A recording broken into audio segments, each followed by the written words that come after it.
So, I wanted to make this video and talk about some of the home buying costs associated with purchasing a home. So, from the pre search stage all the way through closing, there are costs involved. And I often find that buyers are unaware of what all these costs are and how much they should prepare for and at what stage in the process they should be prepared to pay for these things. So I thought I'd take you from the beginning all the way through closing and kind of give a general overview of what some of those costs might be, right? So before you begin your home search or even the mortgage process, it's very important to know what your credit is looking like. What is your credit score? What items are on your credit? So some of the pre-search costs include purchasing a credit report. So you might do that ahead of time before applying for a mortgage, or you might be asked to pay for a credit report to run your mortgage loan application. So that's one of the first and early costs. And then as you proceed through the process and you are under contract, so once your realtor has taken you out, you've identified the home that you want to purchase, you understand how much you're going to be offering on the home. It's time to talk about some of the costs that will come next, right? So, within a few days of your contract execution, you'll be responsible for coming up with your earnest money, and you'll want to discuss that with your realtor, how much you should put down for earnest funds. And then on top of that, if you are opting for an inspection period, which I highly recommend, you're going to want to be prepared to pay for an options fee. Now, that can be from $100 up to several hundreds of dollars. It's not a one size fit all. Again, you're going to want to go in depth with your realtor and discuss what that options fee should be and what's appropriate.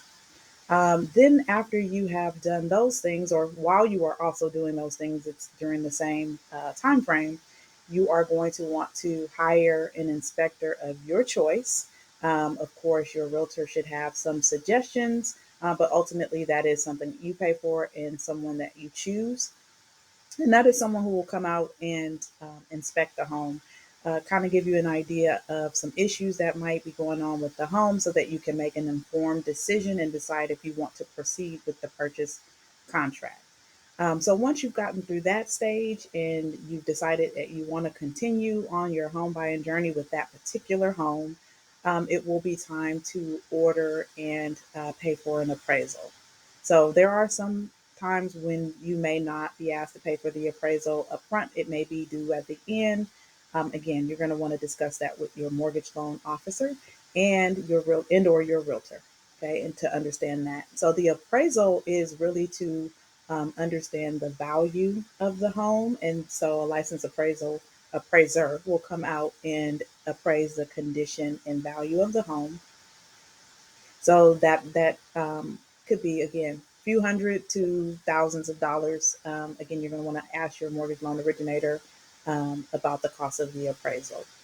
And then at closing, you will be responsible for all of your prepaid, so that's taxes and insurance, any title or attorney fees, your loan origination costs, and then any other fees that are due and payable at closing. So, of course, there are some items that will be deducted from what you're going to owe at closing, such as earnest money and options fee if your contract specifies it that way.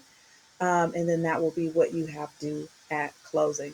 Again, I would love to talk to you more about the home buying process and the mortgage process. So you'll see the number below. Please reach out with any questions. Feel free to comment, and I look forward to working with you soon.